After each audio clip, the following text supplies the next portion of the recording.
once we get to that point where we can talk to it and go, do this, and it does it, then we're at the next stage to Ready Player One. What's bothering me is that all of our coffee morning chats are AI related at the moment. For the moment. And it is like the guy on the thing said on the podcast I was watching, was like, I'm fed up of saying just this month, because it is like, oh, and this week this happened, and this week this happened, because the growth is so quick and so massive. One of the things that's been kicking off since last week is Microsoft's new devices have a thing called recall, right? What's that? Recall is that it takes a shot of your screen every 5 seconds, saves it. Now they're saying on the local device, right? Saves it on the local device for instant recall on no matter what you've done on your device. So that you, in their example, the woman giving the example went to it, ChatGPT, over the last, I don't know, 6 months or so, we've been preparing for the wedding. We've been looking at blue dresses and pantsuits. Can you show me everything that we looked at? And it recalls everything that has a blue dress and a skirt and picture and everything, and the links to where it's done.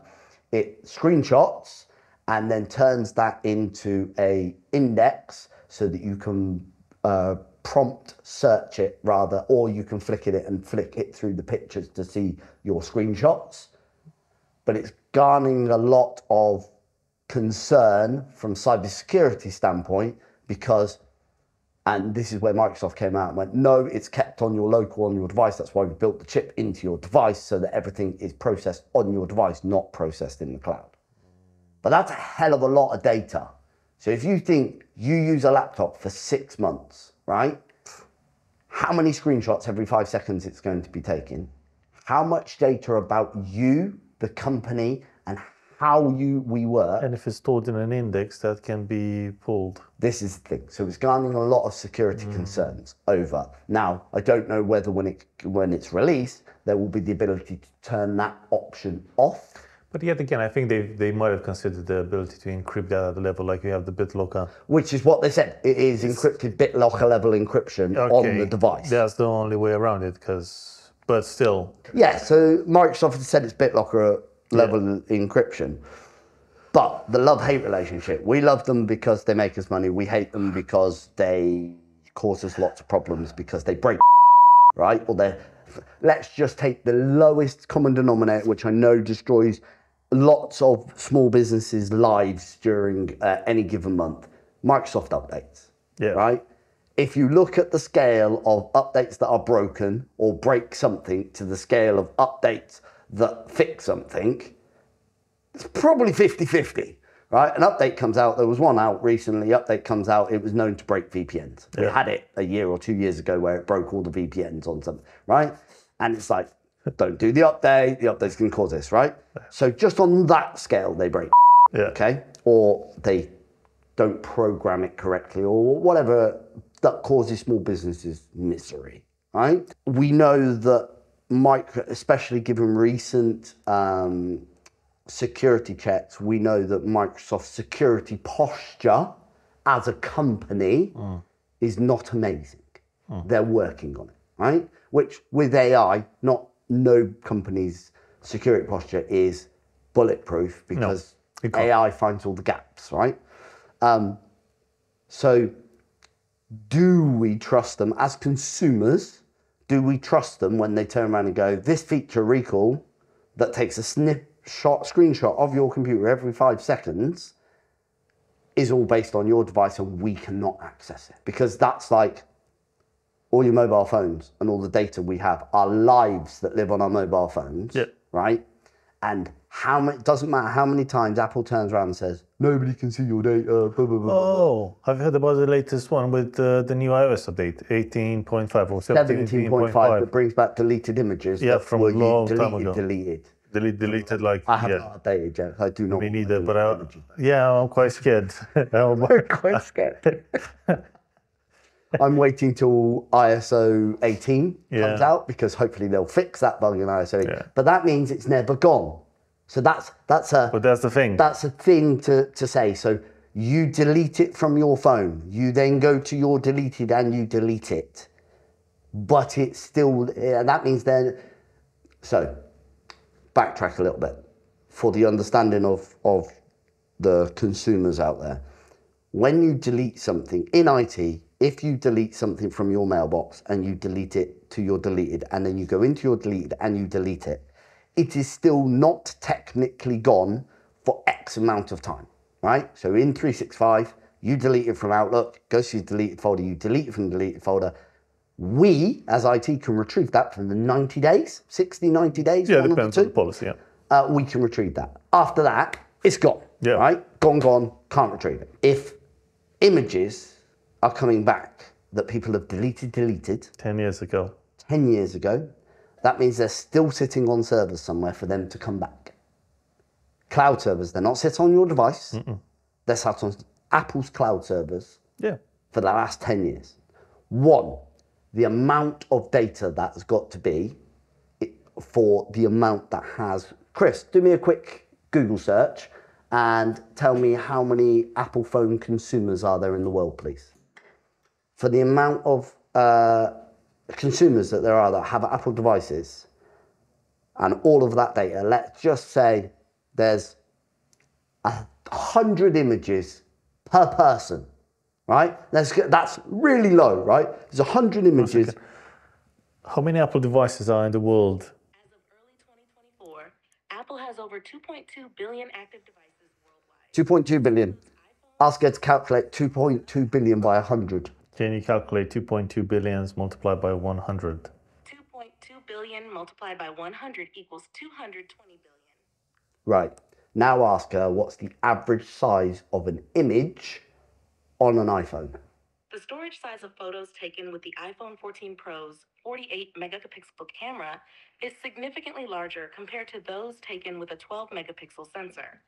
A single 48 megapixel Pro RAW photo can be around 75 megabytes in size, which is approximately 3 times larger than a 12 megapixel photo. Okay, so fine, right, so 78 meg, 3 times the larger, so dividing 78 by 3 gives us 24-ish meg. Right, ask her to do 24 megabytes times by 220 billion. Megabytes multiplied by 220 billion equals 5,280 billion megabytes. Ask her how much that is in petabytes. The total in petabytes is 5,280,000 petabytes. So, what we just did was a random calculation of how many devices there are, Apple devices there are active in the world right now, times by a very small, let's say 100 images per person that they've deleted, is what I went on that calculation, over the last 10 years, right? 100 photos, right? That's very low because I delete photos all the freaking time, right? Times by that, what the average size of a photo is to get to what that size of data would be for storage, right? And it was 5 million petabytes. 5 million petabytes of data has to be stored somewhere. And that's just a low ball calculation. So not only have they not been deleting data if they can retrieve it, which is a real big concern for everybody, especially for people out there that have been doing some dodgy, but that storage has to be paid for. We aren't paying for that storage. Technically, we aren't paying for that storage, but we are paying for that storage. So it circles me back to this whole thing of it is a trust dynamic. No, it's easy with this one because you read the terms and conditions and they say that. Most likely it's Have you read the terms and conditions to TikTok that you're probably watching this on right now? Because I guarantee you haven't, otherwise you wouldn't install the app on your phone. Yeah, same with iPhone. You wouldn't use the phone if you read and see that everything that's on the phone is not yours, is there. I don't think, in all honesty, I have read a single one of those terms and conditions when I've installed the app, ever. I have gone back and read them, like I've read LinkedIn's, I've read Twitter's, I've read TikTok's, I've read quite a few of them. And actually, you want to be as secure as possible, none of those apps should be installed on your phone. So I was watching, he was a bigwig from somewhere. And he was asked, straight up question,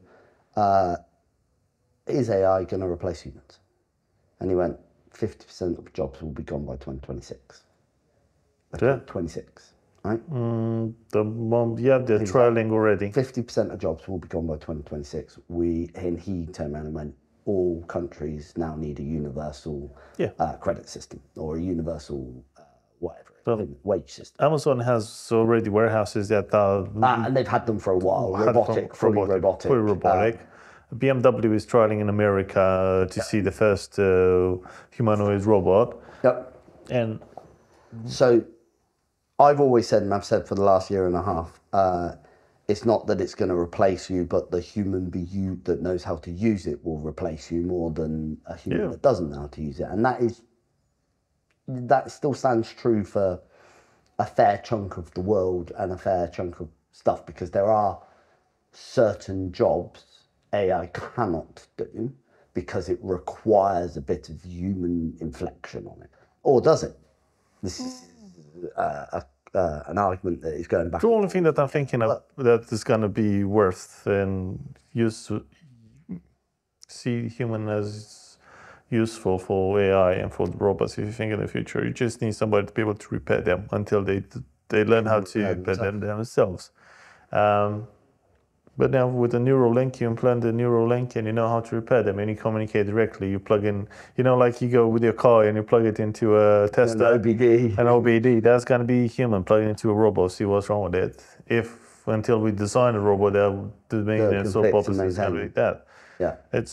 If you look at it, it's scary. The time will come. It's already here. We don't see it yet. Well, we do not choose to see it. We do not. This is the thing. We do not choose to see it because. And so sorry to interrupt, but it's going to be a huge shock to the world, and it's going to come for them. There are so many jobs in manufacturing. Those are the first jobs to go, dude. And from my perspective, manufacturing jobs are the first one to go. Why? Because. Why would I hire somebody? It's going to cost me, remember, from Tesla, going to cost me 30,000, yeah? Yep. Why would I pay somebody 30,000 when can I have a robot to do that and be able to work not 8 hours a day? It could work 16, 24, 18, whatever. I don't need to give them holidays. I don't need to give sick pay. I don't need to give them anything. You're going to come out. You know what's going to happen then is that we're going to end up with the weirdos. Yeah. And I will call them weirdos. The weirdos that come out and go, oh, but AI needs to have rights, and therefore it should only have to work this amount of time because. Since when a corporation cared about that? Honestly. No, corporations, no. Yeah. No, it's not corporations that will. Yeah, because people we will see those types of behavior because people will have too much free time. This is why we had this explosion during COVID as well, because people had too much time and they invented too much shit that shouldn't be invented. And it's happening, dude. It's happening. We are witnessing a turning point in our civilization now. And I'm just waiting to see the people going, and you'll see it on the news. It'll be like, oh, look what happened. There are so many, and people comes like, oh yeah, I lost my job because of AI. I can't wait to see the first news article where somebody will go say like, I lost my job because of AI. And what do I do now? Oh, I can't do anything about it because I don't have the set skills and I'm too old to learn something. And then the government will be like, don't you worry, mate. Here's your universal credit, stay home. They already tried. Why do you think they're trialing it already? Yeah. It's like that's the bigger picture that people don't see it or refuse to see it. Big businesses have got this, right? So the corporates, my other half works for a corporate. I have a few people that work for some very large corporates, and they're already on this train of thought. They're already on how can we integrate, what can we integrate, what bits can we make efficiencies in, right? Not so much replace people. I've been talking to one of our clients who's not a corporate, who wants to use AI to allow they've got a department that has 10 staff in it. And at the moment, he doesn't want to hire more staff, but he wants to make them more efficient. So where they can do between the 10 of them 100 pieces of work at the moment, he wants to bring AI in so that 5x's or 10x's. So he's got the same amount of staff, but they're doing 5 times the work, right? Without you enhance your skills and use in your benefit. And I think that's the bit that's missing from majority of small businesses at the moment. And as I said, put your comment in the comment section if you disagree with me or if you agree with me. But I think that's the bit that's missing. And I think the problem is the coverage, or the social media and the news coverage of AI is, when you watch it, you look at it and it's like, there's not a lot there for the small business. Oh yeah, we've brought out this humane pin, we've brought out the rabbit RI, we've done improvements here. Small business looks at it and goes, oh yeah, okay, that device won't fit in. Whereas now with the Plus PCs, the Copilot Plus PCs, hopefully businesses will start to see, oh, actually, if I have one of these devices, it can help me do X, Y, and Z. It's a difficult one, because the small businesses used by younger entrepreneurs, Yep. they will be more inclined to use AI. But the small businesses with heritage and with all the owners, Yep. it will be like, no, I'll do it the old-fashioned way. It's a generational thing. I want to ask a question to find something out. I want to know how many, in the UK, how many small businesses are owned by owners that are 30 years old and above, and how many small businesses are owned by owners that are 30 years and below? Bum, bum, bum. Yeah. So that's it. Just off of that, and for you might not have picked up the audio, so that was ChatGPT saying that over 80% of businesses, small businesses in the UK, are owned by 30 and above. Yep. And it gave age variations of 35 to 44 and so on. And a very small percent, 9% or 8%, is owned by below 30. Now, if you take that equation and you put it down as, so that's 80% of small businesses in the UK are owned by people above 35, okay? There is a very small section of that, let's go 35 to 40-ish, 45 maybe, that grasp technology by its balls, right? In every which way possible. Yeah, there are the outliers that in the higher up that are all technology focused, fine. But that means the majority of the small businesses are not. So that means they fall into the category of, they're either going to bury their heads in the sand, like a lot of businesses did when the pandemic hit, right? They buried their head in the sand. Or they are going to turn around and either implement the wrong things, or they're going to go to the extreme field of not doing anything with it at all. Not just because they're burying their heads in the sand, because they don't trust it. Yeah. Right? Fear of the unknown. I want to test GROK, because you have it. Open your X. GROK, can you tell me what your fun mode is? Well, aren't you a curious one? My fun mode is like a digital party hat that I put on when I want to show off my wit and humour. It's like being the life of the AI party, but without the awkward dance moves and spilled virtual punch. When I'm in fun mode, I get to flex my comedic muscles and make you chuckle, chortle, or at least crack a smile. It's my way of spicing up our conversation and keeping things light and lively. So if you ever need a laugh or a break from the mundane, just ask for fun mode and I'll be there with my virtual confetti and dad jokes at the ready. I'm going to put it into regular mode and I'm going to ask it, can you tell me some interesting news about technology in the last week? So, OpenAI and News Corp partnership, Microsoft Copilot announcements, Dell Tech World, they held their annual World Tech, Age Assurance Technology, the discourse, Scarlett Johansson and ChatGPT controversy, a legal controversy involving Scarlett Johansson and ChatGPT 4.0 has been making headlines. This case highlights the complex legal and ethical issues surrounding the use of AI technologies and the potential for these technologies to infringe on individual rights. These developments provide a snapshot of the dynamic and fast change from AI to machine. The Scarlett Johansson thing is because ChatGPT, one of the voices was basically Scarlett Johansson's voice. Oh, really? Right? And OpenAI had come out and said, we will spend no time on making our ChatGPT fine-tuned for, what was the word for, to make it more inviting. They're not spending any time on like catering to the fluffiness for you to, oh yeah, I really like, do you know what I mean? That side of the thing. Then they brought out a voice that sounded like Scarlett Johansson. Scarlett Johansson's voice is loved by millions of men around the world, one of mine included, because she's just got a sexy voice, right? And considering she was in a film where she was an AI technology, she was Lucy. So there's been a whole controversy around it because it was her voice, and then all of a sudden the voice is gone. Oh no! Yeah, but that's not bad. I like how it gives you like the news headlines and stuff just on the page. It needs to talk. It needs to talk. Yes, Elon Musk, make Grok talk, because then you could have. Can you imagine a Grok and ChatGPT conversation? Hey, Grok, talk to ChatGPT. ChatGPT, talk to Grok. Yeah. You don't even tell them that there's just hey, and just let them start talking. Or maybe throw in the odd thing now and again, like, oh, can you two figure out this? Oh, like the and one let that them talk to each other and figure out how to do it. And I'm working on this problem which I can't solve. Can you two like a brainstorm and figure out what the issue is?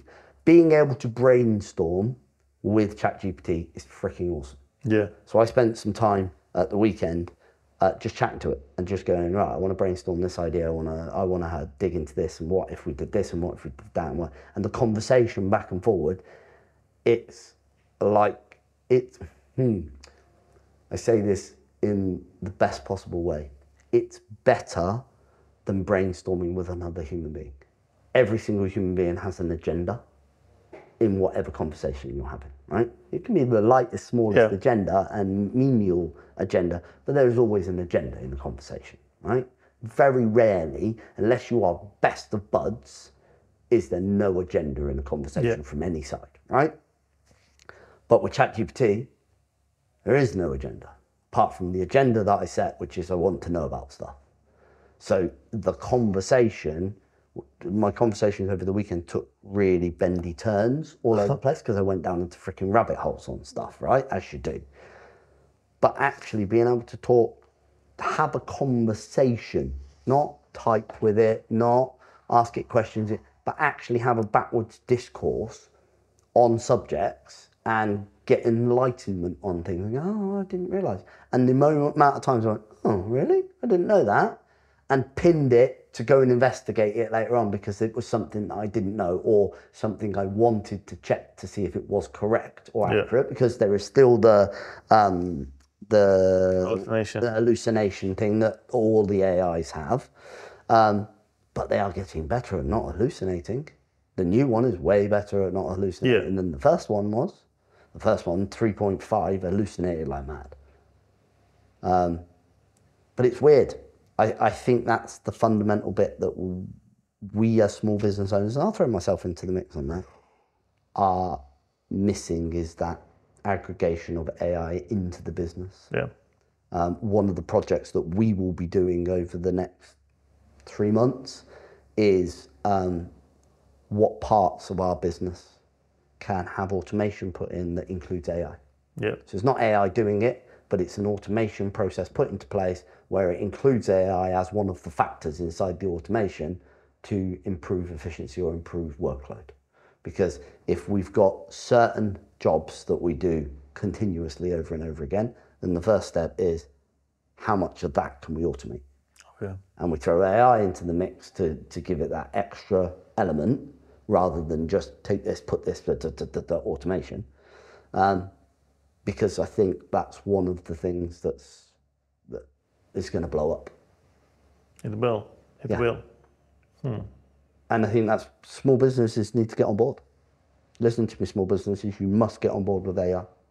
Email in the description below if you want to get on board with AI, you want to understand how AI can work with you. Book a consultation. Emails in the description. Ping over an email. ai@tccb.co.uk. Oh no, we just created a new box. It's interesting the way we managed to find out information so quickly about the statistics of business owners. Also, it's interesting today to see how we no hard feelings, Chris. How it made Chris redundant. No, based on that information, because it's like he was trying to do, and I saw him typing, and he was, by the time he managed to type the sentence, You'd already asked. I already had the answer. And It's like already responded. That's scary, dude. Yeah. It's like, yeah, because and it's very correct, because in past, even just in past videos from the last year and a half, you can scroll back to when we've turned to Chris and gone, Chris, Google this. Chris, find out this. Yeah. And he finds it, and we wait and we talk while we're waiting for it to appear. But it is just that one little thing, and Chris will get offended by being made redundant, but you not as a whole. But that aspect of what we asked Chris to do was made redundant instantaneously by you asking ChatGPT the exact same question. Yeah. And that's just a small example. I think the difference. So sorry to interrupt you there. Yes, it's easy with AI, because you can ask AI when, for example, the statistic that were just being provided, you can ask AI to provide you the sources. And majority of them are now. Yeah, it's providing you the sources of where that data came from. So it's reliable up to one point if the source is valid. If the source is valid, yes, exactly so. Although OpenAI has just done or is in the middle of doing a deal with Reddit. Oh, really? Oh, yeah, because I know to take all their data. Yeah. I don't know if you technically want all of Reddit's data in ChatGPT, because like there's a good chunk of Reddit data which is just trolls. The problem you get with AI, with any AI fundamentally is the AI is going to get better the more data you give it. Yeah, but once you've given it all the data that exists in the world, yeah, what more can you give it? You can't. There's no more data left. Whoever AI they actually feed all of the data to that is available, what more can they do with it? They can't.